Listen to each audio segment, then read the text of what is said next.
नमस्कार दोस्तों, आज फिर आपका स्वागत है क्राउन इमिग्रेशन के यूट्यूब चैनल पर। तो आज की जो हमारी डिस्कशन है वो है एमबीबीएस इन अब्रॉड के बारे में रहेगी। तो एमबीबीएस इन अब्रॉड से रिलेटेड बहुत सारी हमारी वीडियोस हैं हमारे चैनल के ऊपर। अगर आप उनको भी देखना चाहते हैं तो आप हमारे चैनल को ब्राउज़ करके देख सकते हैं।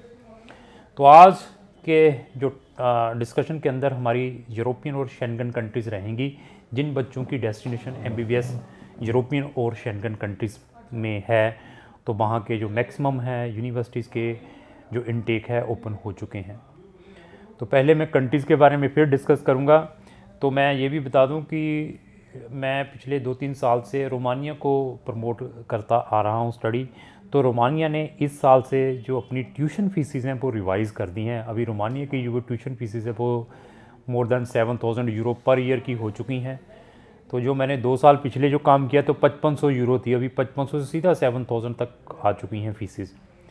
तो यही एक कंट्री थी पूरे यूरोप के अंदर जो चीपेस्ट थी एमबीबीएस के लिए, लेकिन इसकी भी फ़ीस अभी रिवाइज़ हो चुकी हैं। तो शेंगन कंट्रीज़ में एडमिशन लेने के लिए बहुत सारे फॉर्मेलिटीज़ करनी पड़ती हैं। हमें आज से ही तैयारी करनी पड़ेगी अगर आपने सितंबर के लिए जाना है, क्योंकि जो अनदर कंट्रीज़ हैं जिन कंट्रीज़ में आम हर एक कंसल्टेंट बच्चों को भेज देते हैं, चाइना हो गया या रशिया हो गया या यूक्रेन हो गया या बेलारूस हो गया या कजाकिस्तान है, उज़्बेकिस्तान है, आर्मीनिया, जॉर्जिया, व्हाट्सएवर है, तो वहाँ पे हर एक कंसल्टेंट विदाउट एनी प्रॉब्लम भेज दे, क्योंकि वहाँ पे कोई रिस्ट्रिक्शंस नहीं है एडमिशन्स के लिए। ईजी है एडमिशन भी और वीज़ा की। बट जब भी आपने किसी अच्छी कंट्री में एमबीबीएस करने के लिए जाना है तो we need to follow lot of उनके जो रूल एंड रेगुलेशंस को फॉलो करना पड़ता है। तो उनके लिए 2-2, 3-3, 4-4 महीने लगते हैं एडमिशन्स के लिए। फिर वीज़ा का भी प्रोसेस है।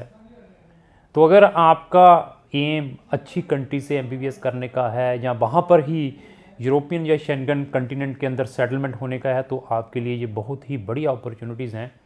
यहाँ से एमबीबीएस करना मींस इंडिया से भी बेटर ऑप्शंस हैं। आप इंडियन एशियन कंटिनेंट में अगर इंडिया को देखते हैं तो इंडिया आपको कैसा मिलेगा? लोग कहते हैं बड़ी करप्शन है, ओवर पॉपुलेटेड कंट्री है, ये है वो है। तो यूरोपियन जो कंटिनेंट है, इसको जितने भी 7 कंटिनेंट हैं उन सब में से ये कहा जाता है कि सबसे ब्यूटीफुल, सबसे पीस कंटिनेंट है वर्ल्ड का। बहुत ही ब्यूटीफुल है। तो यहाँ पर अगर आप एमबीबीएस करते हैं तो यहाँ पर आप इजीली सेटल भी हो सकते हैं।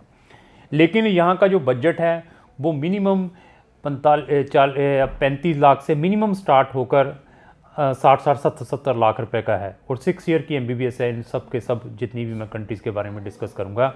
और इनके जो इनटेक है ऑलरेडी ओपन हो चुके हैं। बहुत सारी यूनिवर्सिटीज़ ने अपने पोर्टल ओपन कर दिए हैं। मैं ये खुद नहीं कहता, आप यूनिवर्सिटीज़ की वेबसाइट में जाइए, विज़िट करिए, उनके एलिजिबिलिटी क्राइटेरिया के बारे में पढ़िए। तो इनमें एडमिशन लेने के लिए आपके परसेंटेज इज़ वेरी इंपॉर्टेंट, आपकी English proficiency is very important. और इनमें से बहुत सारी यूनिवर्सिटीज़ आपका एंट्रेंस एग्ज़ाम लेती हैं, आइदर ऑनलाइन है जहाँ उनके फिज़िकली सेंटर बनते हैं, आइदर इंडिया के अंदर बन सकता है या यूएई के अंदर बन सकता है, या रिस्पेक्टिव कंट्री में जहाँ पे पढ़ने के लिए जाना है वहाँ पे उनका सेंटर बन सकता है, जो कि आपको उनके एंट्रेंस एग्ज़ाम जो लोकल यूनिवर्सिटीज़ के होते हैं, कोई कॉमन एंट्रेंस एग्ज़ाम नहीं है जैसे यहाँ पे नीट टाइप का होता है जो ऑल इंडिया लेवल का। उनके हर एक रिस्पेक्टिव यूनिवर्सिटीज़ के अपने एंट्रेंस एग्ज़ाम्स हैं जो बहुत ईजी हैं, इतने टफ नहीं है। तो बहुत सारी यूनिवर्सिटीज़ के परसेंटेज इज़ वेरी इंपॉर्टेंट। बहुत सारी यूनिवर्सिटीज़ बताती है कि बच्चे के जो परसेंटेज 65, 70, 85 होने चाहिए। तो बजट भी बता दिया, तो एडमिशन क्राइटेरिया भी बता दिया। मैं कंट्रीज़ के बारे में भी डिस्कस कर दूँ।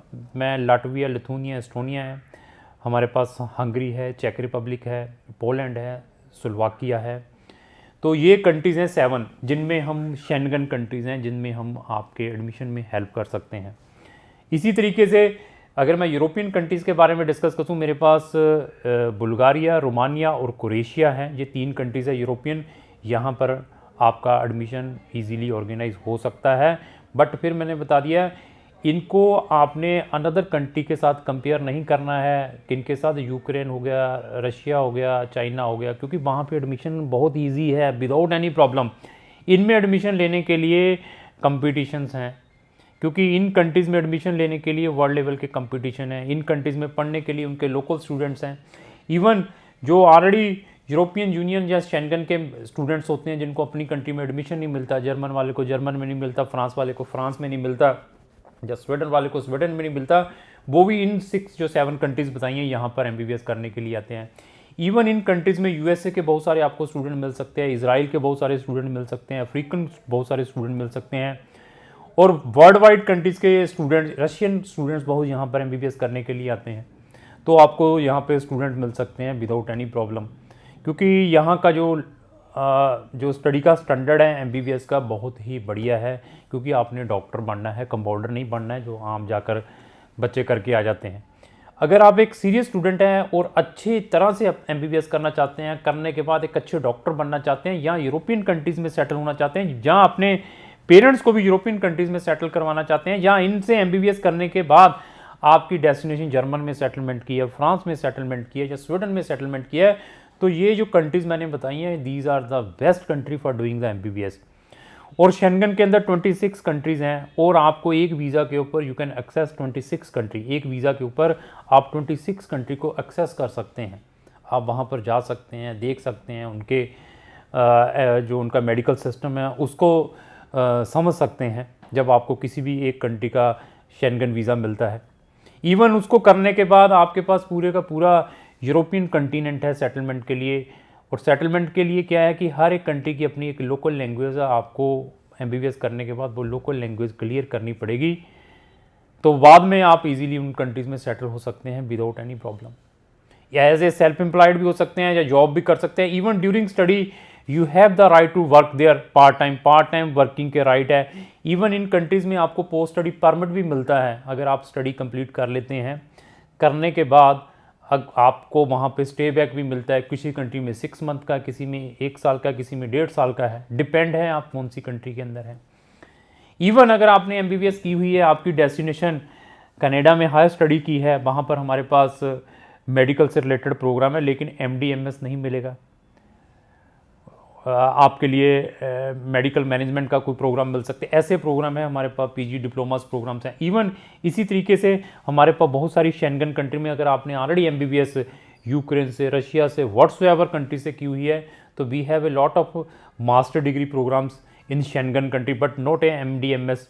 वो master degree in global health में मिल सकता है, होटल मैनेजमेंट में, हॉस्पिटल मैनेजमेंट में मिल सकता है, नॉर्डिक वेलफेयर में मिल सकता है। उनमें आपको मास्टर डिग्री में हम एडमिशन दिलवा सकते हैं, चाहे वो जर्मनी है, चाहे वो स्वीडन है, चाहे फिनलैंड है, चाहे डेनमार्क है। आप चाहते क्या हैं? इवन अगर आपकी डेस्टिनेशन एमबीबीएस करने की है किसी भी शेंगन कंट्री में, क्राउन इमिग्रेशन से संपर्क करें। क्राउन इमिग्रेशन आपको बेस्ट से बेस्ट गाइडेंस प्रोवाइड कर सकता है आपके बजट के अकॉर्डिंग।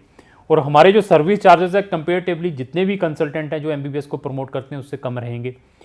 अगर आपकी query related to MBBS in European और शेंगन कंट्री या व्हाट्सएवर कंट्री के, तो आप इमीडिएटली क्राउन इमिग्रेशन से संपर्क करें। क्राउन इमिग्रेशन आपकी 100% हेल्प कर सकते हैं। अगर आप एमबीबीएस से रिलेटेड और भी बहुत सारी वीडियोस देखना चाहते हैं तो हमारे चैनल पर ब्राउज करके देख सकते हैं, बहुत सारी वीडियोस हमारे चैनल के ऊपर।